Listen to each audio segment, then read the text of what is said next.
Good morning all. ముఖ్యంగా ఈరోజు దిశ పేపర్లోని news analysis ఒకసారి చూసినట్టయితే, ముఖ్యంగా దిశ పేపర్లో కేబినెట్ విస్తరణ నేడో రేపో కొలిక్కి పిసిసి కార్యవర్గం సైతం అని చెప్పి ఇక్కడ వార్త ఒకటి ఇవ్వడం జరిగింది. ముఖ్యంగా ఢిల్లీలో అందుబాటులో ఉండండి రేవంత్ కు ఏఐసిసి సూచన. కేబినెట్ విస్తరణ అంటే తెలంగాణలో ఇంకా 6 మంత్రి పదవులు ఖాళీగా ఉండడం జరిగింది. ముఖ్యంగా హోమ్ మినిస్టర్ ఒకటి, విద్యాశాఖ మంత్రి ఒకటి, మున్సిపల్ శాఖ మంత్రి ఒకటి. సో ఇట్లాంటి ముఖ్యమైన శాఖలు 6 శాఖలు ప్రెసెంట్ గా సీఎం రేవంత్ రెడ్డి దగ్గరనే ఉండడం జరిగింది. మీరు ఒకటి గమనిస్తే, నార్మల్ గా సీఎం లెవెల్లో ఫైల్స్ అనేది చాలా కుప్పలు కుప్పలుగా కూరుకపోతున్నాయి అని చెప్పి వార్తలు వస్తున్నాయి. నిజంగా ఎందుకు రావు? ఇన్ని శాఖలు వేరే వాళ్ళు చూడవలసిన శాఖలను సీఎం రేవంత్ రెడ్డి చూడడానికి టైం ఏడు ఉంటుంది? అసలు ముఖ్యమంత్రిగానే ఆయన చాలా బిజీగా ఉంటాడు. అసలు ముఖ్యమంత్రిగా సంతకం పెట్టాల్సిన ఫైల్లే కుప్పలు కుప్పలుగా ఉంటాయి.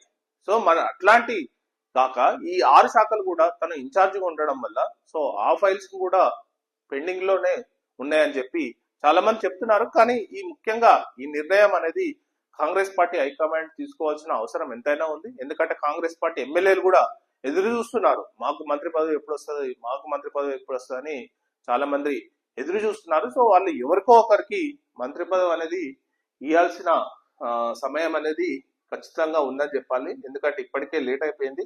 కేసీ వేణుగోపాల్ తో ముగిసిన చర్చలు, నేడు రాహుల్ ఖర్గేతోనూ సీఎం భేటీ అని చెప్పి ఇక్కడ వార్త ఇవ్వడం జరిగింది. నేడు అస్థినలోనే ఏఐసిసి భేటీ, తెలంగాణ కులగణనపై సమావేశం, రాష్ట్రం నుంచి బీసీ మంత్రులు, ఎమ్మెల్యేలు, ఎంపీలు, ఎమ్మెల్సీలు హాజరని చెప్పి మరి ఇక్కడైతే వార్త ఇవ్వడం జరిగింది. నెక్స్ట్ ఇంకోటి చూసినట్టయితే, అతిపెద్ద ఆర్థిక వ్యవస్థగా భారత్ అంటే ప్రపంచంలోనే 4వ స్థానం, $4 ట్రిలియన్ దేశ జీడిపి. అమెరికా, చైనా, జర్మనీ తర్వాత మనమే టాప్.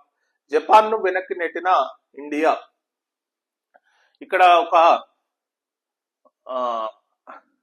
ఒక విచిత్రమైన వార్త అన్నమాట చెప్పాలంటే. ఇది విచిత్రంగా ఎట్లా ఉంటదంటే, ఇప్పుడు అతిపెద్ద ఆర్థిక వ్యవస్థగా భారత్ అని చెప్పి ఒక వార్త ఇవ్వడం జరిగింది. సో ఇది చాలా నిజంగా గొప్ప విషయం అని చెప్పాలి. కానీ మనం డెవలప్మెంట్ లో 4వ స్థానంలో ఉన్నామంటే లేవు.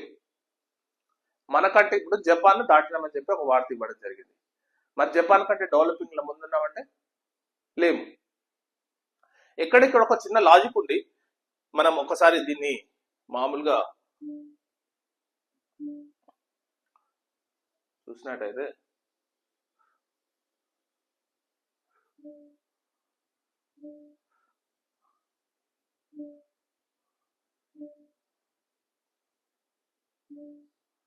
ఇక్కడ మనం ఒక చూసినట్టయితే అతిపెద్ద ఆర్థిక వ్యవస్థగా ప్రపంచంలోనే 4వ స్థానం. ఇప్పుడు ప్రెసెంట్ గా మొట్టమొదటి స్థానం America, next China, next Bharat, next Japan, next United Kingdom UK, next France, next Canada, Italy. So ఇట్లాంటి దేశాలు ఉన్నాయన్నమాట.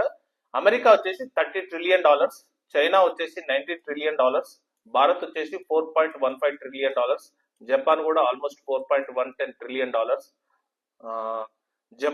దీనికంటే ముందు జర్మనీ కూడా ఉంటది, జర్మనీ $4.5 ట్రిలియన్.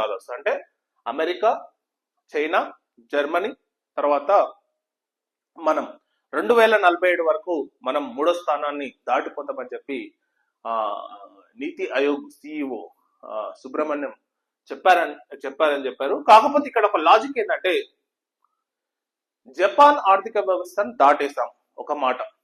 జపాన్ ఆర్థిక వ్యవస్థ జీడిపి వచ్చేసి $4.15 ట్రిలియన్, ఇండియా జీడిపి కూడా ఆల్మోస్ట్ $4.16 ట్రిలియన్, ఎందుకంటే జపాన్ దాటినాం కాబట్టి.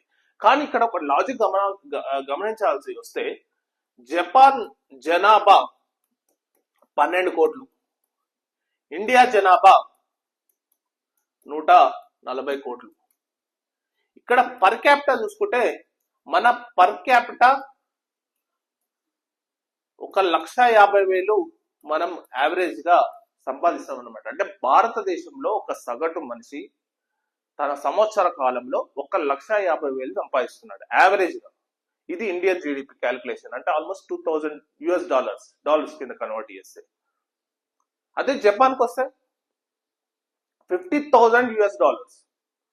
ఎక్కడ $2,000, ఎక్కడ $50,000? అంటే చాలా రెట్టింపు. అంటే భారతదేశంలో సగటు వ్యక్తి 1,50,000 సంపాదిస్తే జపాన్ లో ఒక సగటు వ్యక్తి ఒక 10 లక్షలు సంపాదిస్తుంది. ఫర్ ఎగ్జాంపుల్ 10 లక్షల 20 లక్షలు అంత ఆ లెవెల్లో ఉంటుంది. కాకపోతే ఇక్కడ మనం చేయాల్సింది ఏంటంటే పర్ క్యాపిటాను పెంచుకోవాల్సిన అవసరం ఎంతైనా ఉంది. ఆర్థిక వ్యవస్థ పెరుగుతుంది కానీ పర్ క్యాపిటా పెరగకపోతే, ప్రజెంట్ గా ఇప్పుడు ఆర్థిక వ్యవస్థలో నాలుగో స్థానం అని చెప్పింది. మరి పర్ క్యాపిటల్ ఎంత? 122వ స్థానం. పర్ క్యాపిటాలో 122వ స్థానం ప్రజెంట్ గా. పర్ క్యాపిటాలో 122వ స్థానం. అంటే మనం యావరేజ్ గా భారతదేశంలో ఉన్న ఒక సగటు వ్యక్తి 12,000 సంపాదిస్తున్నాడు నెలకు. మరి ప్రపంచంలో 12,000 కంటే ఎక్కువ సంపాదిస్తున్న వాళ్ళు మనకంటే 122 దేశాలు ఉన్నాయి ఆ లెక్కన చూస్తే. ఎందుకంటే మన జనాభా అనేది, మన ఉన్న జనాభాకు మన ఆర్థిక వ్యవస్థకు అస్సలు సరిపోదు. ఇంకా కావాలి, ఇంకా పెరగాలి. $20 ట్రిలియన్, 25 ట్రిలియన్ డాలర్స్కి వెళ్ళాలి. ప్రజెంట్ గా చైనా ఆర్థిక వ్యవస్థ $19 ట్రిలియన్, దాన్ని మించిపోవాలి. అట్లయితేనే మన జనాభాకు మనకున్న ఆర్థిక వ్యవస్థకు వ్యత్యాసం అనేది ఉండదు. ఇది చాలా వ్యత్యాసంతో కూడుకున్న ఆర్థిక వ్యవస్థ. 150 కోట్లకు $4 ట్రిలియన్ అనేది అస్సలే సరిపోదు. ఇక్కడ జపాన్ అధిగమించినామంటే, జపాన్ అనేది 12 కోట్ల జనాభా, 12 కోట్ల మంది $4 ట్రిలియన్ ఆర్థిక వ్యవస్థలో ఉంటే 150 కోట్ల మంది కూడా $4 ట్రిలియన్ ఆర్థిక వ్యవస్థలో ఉండడం అనేది ఆ జీవన ప్రమాణాలు అనేది చాలా తక్కువ ఇండియాకు జపాన్కు. సో మనం ఆర్థిక వ్యవస్థలో ముందున్నాం, పర్ క్యాపిటల్లో తక్కువ ఉన్నాం, జీవన ప్రమాణాల్లో తక్కువ ఉన్నాం, పోషక పదార్థాల్లో తక్కువ ఉన్నాం, శుచి శుభ్రతలో తక్కువ ఉన్నాం. ఇవన్నీ పెరగాలంటే మన పర్ క్యాపిటల్ ఇన్కమ్ అనేది చాలా పెరగాల్సి ఉంటది. సో పర్ క్యాపిటల్ ఇన్కమ్ అనేది ఒక దేశాన్ని డెవలపింగ్ కంట్రీగా, ఇప్పుడు మనం G7 కంట్రీస్ ఉంటాయి, చాలా well developed countries. G7 countries అంటే ఏముంటది? అమెరికా ఉంటది, జపాన్ ఉంది, జర్మనీ ఉంది, ఇంగ్లాండ్ ఉంది, ఫ్రాన్స్ ఉంది, ఇటలీ ఉంది, కెనడా ఉంది. సో ఈ దేశాలు అనేది చాలా వెల్ డెవలప్డ్ కంట్రీస్ అని అంటాం. కానీ మనం ఆర్థిక వ్యవస్థలో 4వ ప్లేస్లో ఉన్న G7 లో అంటే వెల్ డెవలప్డ్ కంట్రీస్ లో లేకపోవడానికి కారణం ఏంటంటే పర్ క్యాపిటల్ ఇన్కమ్ అనేది చాలా తక్కువ ఉంది. మన యావరేజ్ గా భారతీయ సంపాదన వచ్చేసి $2,000. అదే అమెరికా యావరేజ్ ఒక సగటు సంపాదన వచ్చేసి $80,000. సో చాలా కంపారిజన్ అనేది ఉంది. మనం మేజర్ గా ఏంటంటే పర్ క్యాపిటల్ పెంచుకోవాల్సిన అవసరం ఎంతైనా ఉంది. సో పర్ క్యాపిటల్ పెరిగితేనే భారతదేశం యొక్క డెవలపింగ్ కంట్రీగా చూస్తారనమాట. ఎందుకంటే ఆర్థిక వ్యవస్థ అనేది పర్ క్యాపిటల్ లోనే చాలా ఎక్కువ క్యాలిక్యులేట్ చేస్తారనమాట. సో ఇది.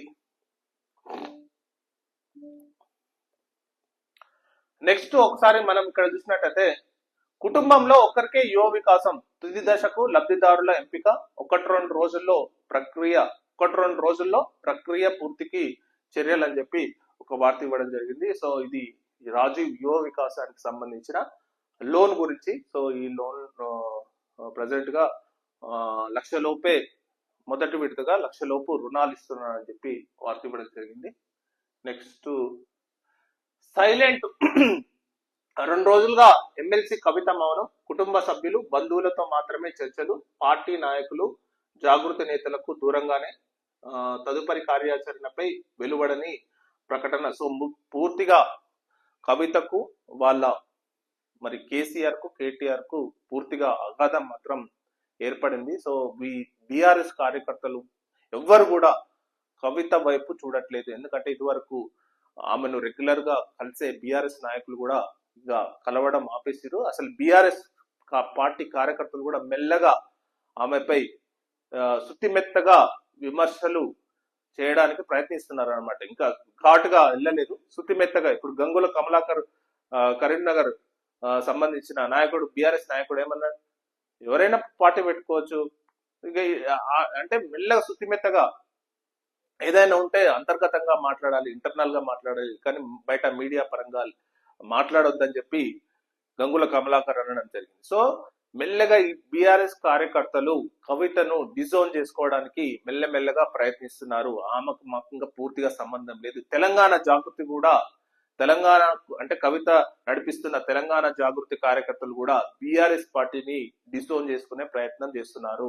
ఇంకా నుంచి తెలంగాణ జాగృతికి గాని బీఆర్ఎస్ గాని ఎటువంటి సంబంధం లేదు. ఈ మధ్యలో పూర్తిగా అగాధం ఏర్పడింది. మరి కవిత గారు ప్రకటన అనేది ఎలా ఉంటుందో చూడాలి.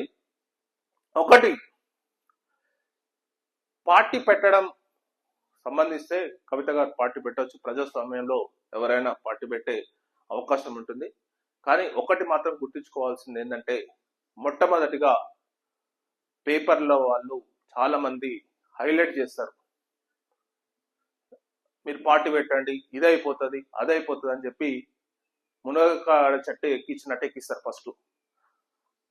దాన్ని చూసి పార్టీ పెట్టిరు అనుకో, మళ్ళీ తర్వాత అనేది కోలుకోకుండా దెబ్బ తలుగుతుంది. సో అది ఖచ్చితంగా ఆలోచించుకోవాల్సిన అవసరం ఎంతైనా ఉంది. ఎందుకంటే చాలా మంది పార్టీలు పెట్టి మళ్ళీ కలిపేసిన తరుణంలో నేను ఇలాంటి వ్యాఖ్యలు చేయాల్సి వస్తుంది. ఎందుకంటే ఇప్పుడు ప్రజెంట్ గా తెలంగాణ బహుజన రాష్ట్ర సమితి పార్టీ పెట్టాలని చెప్పి అది కవిత గారు ఆలోచిస్తున్నట్టు వార్తలు అయితే వస్తున్నాయి. సో ఇప్పుడు పేపర్లు ఏంటంటే చాలా మంది ఆమె లేపుతురు అనమాట, పెట్టాలి పెట్టాలి అని లేపుతురు. సరే, ఇంకా అది పార్టీ పెడితే అది ఎట్లా ఉంటుందో అనేది ఆమె ఆలోచించుకోవాలి. కాకపోతే ఏంటంటే ఆమె బీఆర్ఎస్ వాళ్ళ మరి కాంగ్రెస్ వాళ్ళు చెప్తారు ఏంటంటే కవిత పార్టీ పెడుతుంది, కవిత పార్టీ అంటే పార్టీ పెట్టాలని చాలా మంది ఆపోజిట్ బీఆర్ఎస్ ఆపోజిట్ వాళ్ళు ప్రయత్నిస్తున్నారు. ఎందుకంటే వీళ్ళ మధ్యలో గొడవలు అవుతుంది.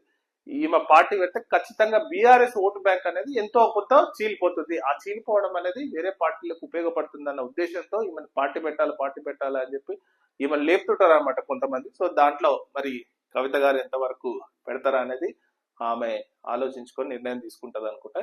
ప్రజెంట్ గా మాత్రం సైలెంట్ గా ఉంది. సో ఇక్కడ ఇంకోటి, తేజ్ ప్రతాప్ యాదవ్ పై వేటు, ఆర్జేడీ నుంచి 6 ఏళ్ల పాటు సస్పెన్షన్, రిలేషన్ లో ఉన్నట్టు ఎఫ్బీలో చేసిన పోస్ట్ వివాదం. ఇప్పుడు ప్రజెంట్ గా ప్రాంతీయ రాజకీయ పార్టీల్లో ఆర్జేడీ పార్టీ ప్రాంతీయ బీఆర్ లో ఆ పార్టీలో సొంత కుటుంబ సభ్యుల మధ్య అధికార అంటే ఇప్పుడు ఆధిపత్య వివాదం జరుగుతుంది ప్రతి కుటుంబంలో, రీజనల్ పార్టీలో. ఇప్పుడు ఆర్జేడీ పార్టీని తేజస్వి యాదవ్ లీడ్ చేస్తున్నాడు. ఇతను తేజ్ ప్రతాప్ యాదవ్ అంటే తేజస్వి యాదవ్ యొక్క అన్న. కానీ తేజస్వి యాదవ్ చాలా ఫేమస్. ఆర్జేడీ మొత్తం లీడ్ చేస్తుంది తేజస్వి యాదవ్, తమ్ముడు లీడ్ చేస్తాడు. అన్న మాత్రం కొన్ని అనవసరపు విషయాలలో వెళ్ళి ఆ పార్టీకి దెబ్బ తీస్తున్నాడని చెప్పి అతన్ని సస్పెండ్ చేయడం జరిగింది. సో మరి దీనిపై ఎందుకంటే లాలూ ప్రసాద్ యాదవ్ తేజస్వి యాదవ్ కు సపోర్ట్. ఫర్ ఎగ్జాంపుల్ తెలంగాణలో కేసీఆర్, కేటీఆర్, తమిళనాడులో కరుణానిధి, స్టాలిన్ ఉండే. అప్పుడు అలగిరి కూడా ఇలానే నాకు కూడా పదవులు కావాలని నేను కూడా లీడ్ చేస్తాను డిఎంకే అని చెప్తే కరుణానిధి ఒప్పుకోలేదు. ఖచ్చితంగా స్టాలిన్ కే నా సపోర్ట్ అని చెప్పి స్టాలిన్ ను ఆ తర్వాత రాజకీయ వారసుడిగా ప్రకటించాడు, తర్వాత లీడ్ చేసాడు. అక్కడ కనుమౌలి కూడా ఉండే. కానీ కనుమౌలి ఏం చేసిందంటే తన ఎవరైతే తండ్రి కొడుకు సపోర్ట్ చేసిండో ఆమె కూడా తండ్రి బాటలో నిలిచి స్టాలిన్ కి సపోర్ట్ చేయడం వల్ల ఇప్పుడు ప్రెసిడెంట్ గా కనుమౌలి డిఎంకే అంటే పార్లమెంట్ నాయకురాలుగా డిఎంకే లో ఉందన్నమాట. ఇప్పుడు ప్రెసిడెంట్ గా ఈ ట్రెండ్ నడుస్తుంది. మరి ఇప్పుడు పార్టీలో మాకు కూడా మేమే తక్కువ, మేము కూడా సీఎంలు కావాలి, మేము కూడా పార్టీ అధ్యక్షులు కావాలన్న ఆలోచన ప్రతి ఒక్కరికి వచ్చింది. సో మరి ప్రతి ఒక్కరు ఆ పార్టీలపై ఇక్కడ గమనించుకోవాల్సింది ప్రజలు. ఎందుకంటే ఇప్పుడు పార్టీలు అనేది వారసత్వ రాజకీయాల పార్టీలుగా మారుతున్న తరుణంలో ఆ కుటుంబ సభ్యులు ఆ ఆధిపత్యం కోసం, ఆ పార్టీ వారసత్వం కోసం ఎలా పోరాడుతున్నారో ఒకసారి చూడండి. ఎందుకంటే ఈ రీజనల్ పార్టీలో వచ్చేసరికి పూర్తిగా వారసత్వ రాజకీయాలే కనబడుతున్నాయి. ఎక్కడ చూసినా తండ్రి పోయిన తర్వాత కొడుకు, మళ్ళా ఆ కొడుకులో కొడుకా బిడ్డ, మళ్ళీ వీళ్ళిద్దరు. సపోజ్ జగన్ షర్మిల అలానే కేటీఆర్, కవిత, తేజస్వి యాదవ్, తేజ్ ప్రతాప్ యాదవ్, అలగిరి, స్టాలిన్. సో ఇట్లా నడుస్తుంది ప్రజెంట్. సో మరి ఎంతవరకు ఉంటుందో చూడాలి. సో ఇది మేజర్ గా దిశ పేపర్ లోని న్యూస్ అనాలిసిస్. నెక్స్ట్ సాక్షి పేపర్ లో ఈరోజు సాక్షి పేపర్ నాకు బాగా అనిపించింది.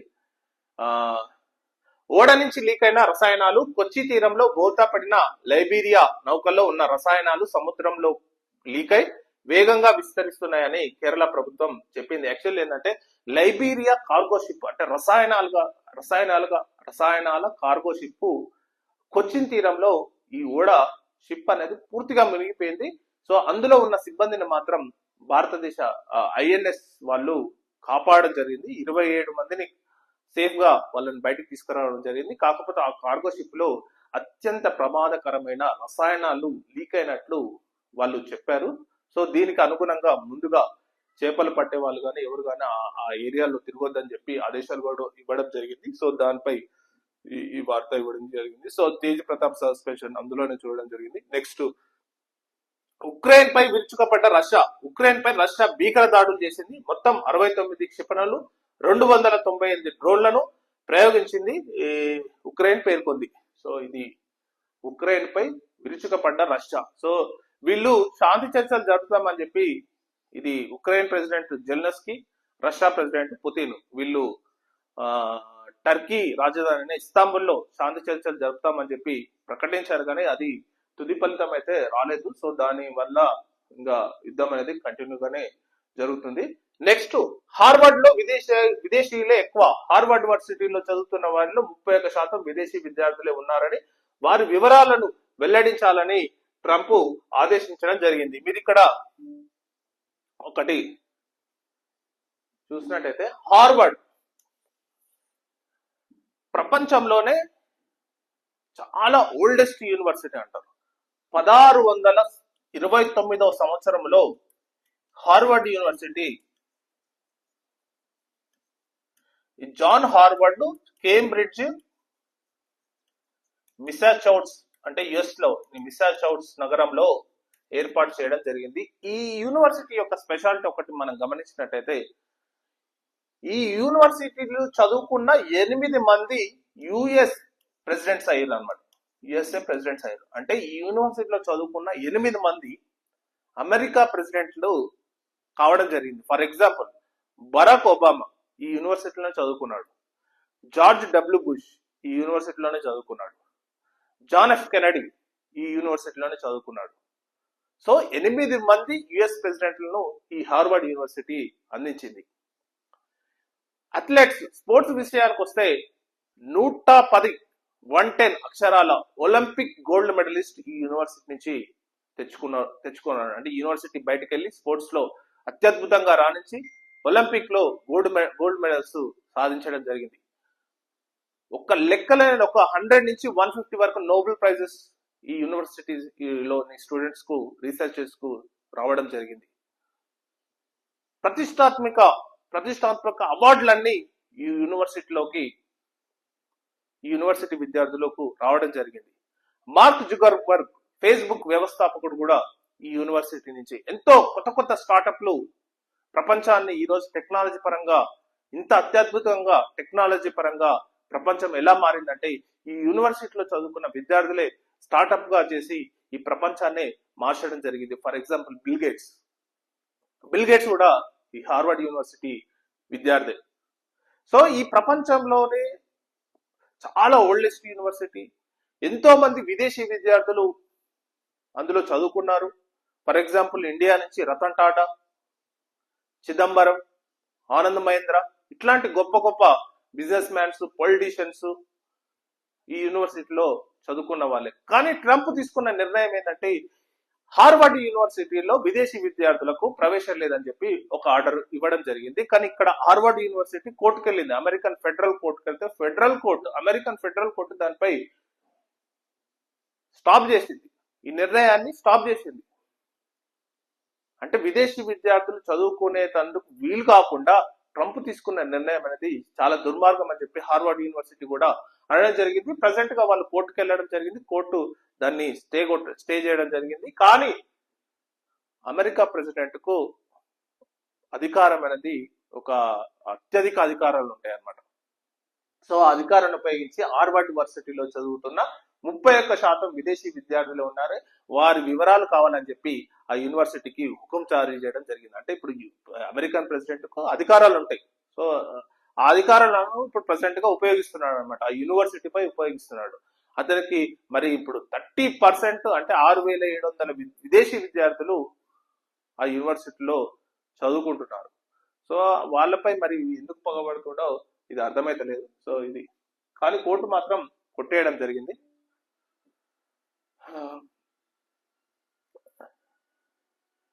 నెక్స్ట్,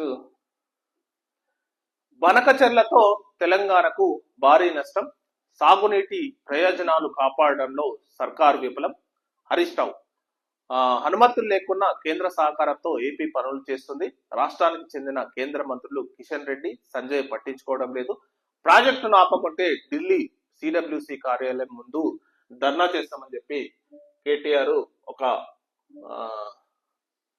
చేయడం జరిగింది. ఫస్ట్ మనం చూసినట్టయితే బనకచెర్లతో తెలంగాణకు భారీ నష్టం. ప్రజెంట్ గా ఆంధ్రప్రదేశ్ గవర్నమెంట్ సెంట్రల్ గవర్నమెంట్ దగ్గర ఎఫ్ఆర్ఎంబి అనుమతి తీసుకొని 80,000 కోట్ల ప్రాజెక్టు వ్యయంతో బనకచెర్ల ప్రాజెక్టును ఆంధ్రప్రదేశ్ లో బనకచెర్ల ఏరియాలలో ఒక ప్రాజెక్ట్ నిర్మిస్తుంది. ఆ ప్రాజెక్టు యొక్క లక్ష్యం ఏంటంటే గోదావరి వరద జలాలు 200 టీఎంసీలు, గోదావరి వరద జలాలు 200 టీఎంసీలను అక్కడ ఆ కృష్ణా బేసిన్ లో రిజర్వ్ చేసి ఆ కృష్ణ ప్లస్ గోదావరి ప్లస్ పెన్నా ఈ వాటర్ ను ఒక రిజర్వాయర్ కృత్రిమ జలాశయంగా మార్చి 380 లక్షల మందికి వాటర్ ప్లస్ 3 లక్షల హెక్టార్ల సాగునీటి కోసం ఈ ప్రాజెక్టు డిపిఆర్ అన్నమాట ప్రజెంట్ గా. ఇప్పుడు దీని వల్ల తెలంగాణకు నష్టం జరుగుతుంది. అంటే ఖచ్చితంగా తెలంగాణకు నష్టం జరుగుతుంది. ఎందుకంటే తెలంగాణకు రావాల్సిన 969 టీఎంసీలు ఇది బచావో ట్రిబ్యునల్ ఇచ్చింది అనమాట. అంటే తెలంగాణ హక్కుగా అంటే గోదావరి జలాలు 969 టీఎంసీలు తెలంగాణకు రావాలి.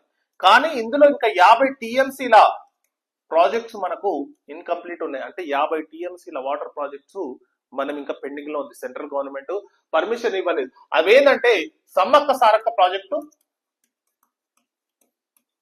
ప్లస్ కాళేశ్వరం టీఎంసీ 3 ప్రాజెక్టు, మూడోది వార్దా ప్రాజెక్టు. ఈ 3 ప్రాజెక్టులు కంప్లీట్ అయితే 50 టీఎంసీల వాటర్ మనము ఒడిసి పట్టుకోవడం జరుగుతుంది. అప్పుడు మనకు కావాల్సిన మన హక్కుగా రావాల్సిన 969 టీఎంసీల గోదావరి నికర జలాలు తెలంగాణలో ఆగుతాయి. 969 తెలంగాణ హక్కుగా రావాల్సిన గోదావరి నికర జలాలు ఆగాలంటే 3 ప్రాజెక్టులు కంప్లీట్ కావాలి. అవేంటంటే Sammakka Sarakka project, Wardha project plus Kaleshwaram TMC 3 project. ఈ 3 ప్రాజెక్టులు కంప్లీట్ అయితే గానీ తెలంగాణ హక్కుగా రావాల్సిన గోదావరి నికర జలాలు 969 టీఎంసీలు అలాగే ఉంటాయి. అప్పుడు ఆ తర్వాత మీరు ప్రాజెక్టులు బంకచర్ల ప్రాజెక్టు కట్టుకోవచ్చు. కానీ ఇక్కడ 50 టీఎంసీల ప్రాజెక్టులు మనం కట్టక ముందే ఈ సమ్మక్క సారక్క ప్రాజెక్టుకు పర్మిషన్ ఇవ్వలేదు, వార్దా ప్రాజెక్టుకు పర్మిషన్ ఇవ్వలేదు, కాళేశ్వరం టీఎంసీ కూడా పర్మిషన్ ఇవ్వలేదు. ఈ 3 ప్రాజెక్టులకు పర్మిషన్ ఇవ్వకుండా బంకచర్ల ప్రాజెక్టుకు పర్మిషన్ ఇస్తే మన హక్కుగా రావాల్సిన 50 టీఎంసీల నీళ్లు అక్కడికి వెళ్తుంది. వీళ్ళు ఏమంటున్నారు? వరద జలాలు అంటున్నారు. వాళ్ళ ఉద్దేశం ఏంటి? వరద జలాలు అంటున్నారు. కానీ వరద జలాలు కాదు. మనకు ఇంకా 50 టీఎంసీలు ఒడిసి పట్టుకోవాల్సిన అవసరం ఉంది. ఒడిసి పట్టుకోవాలంటే ప్రాజెక్టులు నిర్మించాలి. కానీ ఆ ప్రాజెక్టులు ప్రజెంట్ పెండింగ్ లో ఉన్నాయి. ఆ ప్రాజెక్టులు పెండింగ్ లో ఉండడం వల్ల 50 టీఎంసీల వాటరు వాళ్ళకి వెళ్తుంది. ఇప్పుడు సెంట్రల్ గవర్నమెంట్ ఏం చేయాలి? మన తెలంగాణలో ఈ 3 ప్రాజెక్టులు అంటే Sammakka Sarakka project, Wardha plus Kaleshwaram TMC 3 project, ఈ 3 ప్రాజెక్టులు కంప్లీట్ అయినాక సెంట్రల్ గవర్నమెంట్ బంకచర్ల ప్రాజెక్టుకు పర్మిషన్ ఇవ్వాలి. ఈ 3 ప్రాజెక్టులు కంప్లీట్ కాక ముందు బంకచర్ల ప్రాజెక్టుకు పర్మిషన్ ఇస్తే తెలంగాణ హక్కుగా రావాల్సిన గోదావరి నికర జలాలు ఖచ్చితంగా ఆంధ్రకు వెళ్తాయి. మరి దీనిపై తెలంగాణ కాంగ్రెస్ స్టాండ్. అసలు కాంగ్రెస్ పార్టీ ఏం చేస్తుంది? అసలు దీన్ని ముందుకు తీసుకోవాల్సింది కాంగ్రెస్ పార్టీ. ఎందుకంటే తెలంగాణలో కాంగ్రెస్ పార్టీకి అధికారం ఇచ్చింది ఎందుకు? తెలంగాణ ప్రజల హక్కులు కాపాడాలని చెప్పి. తెలంగాణ ప్రజల హక్కులు కాపాడనప్పుడు తెలంగాణ ప్రజలు ఉద్యమంగా, తెలంగాణ ప్రజల స్వభావం అనేది మనందరికీ తెలుసు. ఏదైనా అధికారం ఇచ్చి ప్రజల హక్కులు కాపాడుకున్నప్పుడు అది ఉద్యమంగా మారుతుంది. తెలంగాణలో ఉద్యమాలు అనేది కామన్. ఇట్లా నిప్పురవ్వ ఇట్లా ఎగిలిస్తే పెద్ద ద్వావానంగా మారిపోతాయి.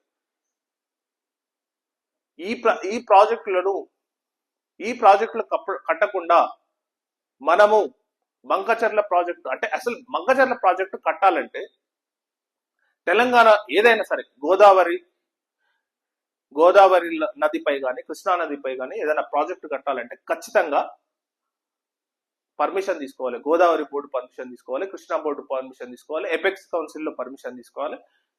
మరి బంకచర్ల ప్రాజెక్టుకు గోదావరి బోర్డు పర్మిషన్ లేదు, కృష్ణా బోర్డు పర్మిషన్ లేదు, ఎపెక్స్ కౌన్సిల్లో చర్చ జరగలేదు. సో ఈ చర్చ జరగక ముందే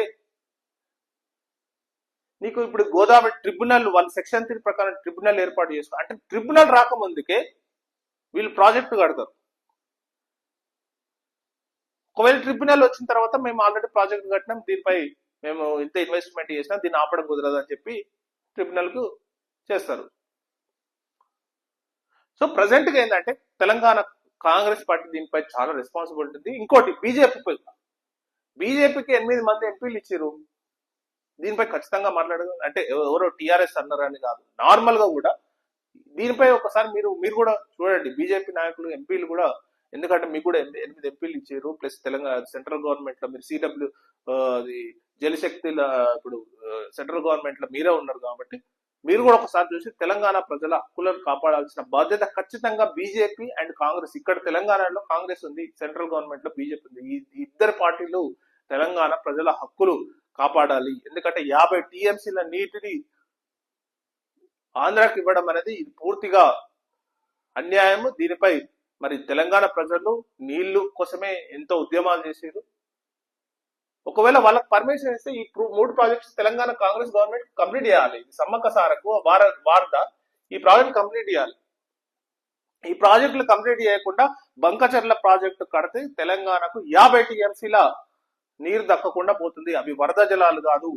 ఈ 50 టీఎంసీలు 969 టీఎంసీలు హక్కుగా రావాల్సిన తెలంగాణ గోదావరి నికర జలాలలో 50 టీఎంసీలు ఆంధ్రాకి వెళ్ళిపోతాయి. ఒక్కసారి ఆంధ్రాకి వెళ్ళిపోయిన ఆ ప్రాజెక్టు కట్టిన తర్వాత ఈ ప్రాజెక్టులు కడుతుంటే లేట్ అవుతుంటే ఖచ్చితంగా వాళ్ళు కోర్టుల కేసు ఇస్తారు. సమ్మక్క సారక్క కంప్లీట్ కాదు, వార్దా కంప్లీట్ కాదు, కాళేశ్వరం టీఎంసీ 3 కూడా కంప్లీట్ కాదు. కంప్లీట్ కాకుండా జీవిత కాలం 50 టీఎంసీలు అంటే తెలంగాణ హక్కుగా రావాల్సిన వాటర్ను కూడా వాళ్ళకి ఇవ్వాల్సి ఉంటుంది. దీనిపై ఖచ్చితంగా మరి తెలంగాణ కాంగ్రెస్ ముఖ్యంగా మీకు చాలా రెస్పాన్సిబిలిటీ ఉంది. దీనిపై మీరు అఖిలపక్షం వేయాలి. ఢిల్లీకి ఈ సిడబ్ల్యూస్ దగ్గరికి వెళ్ళాలి. దీనిపై ఫస్ట్ ఆఫ్ ఆల్ తెలంగాణలో ఒక అఖిలపక్షం వేయండి. తర్వాత దీనిపై పూర్తిగా సమగ్ర అధ్యయనం చేసి దానిపై సెంట్రల్ గవర్నమెంట్ కు ఇచ్చి బీజేపీని కూడా చాలా రెస్పాన్సిబిలిటీ ఉంది. సో తెలంగాణ ప్రజల హక్కులు కాపాడలేనప్పుడు బీజేపీ ఎంపీలు కూడా దీన్ని మోరల్ గా రెస్పాన్సిబిలిటీ తీసుకోవాల్సిన అవసరం ఉంది. ఎందుకంటే ఉత్తర తెలంగాణలో బీజేపీ చాలా బలంగా ఉంది.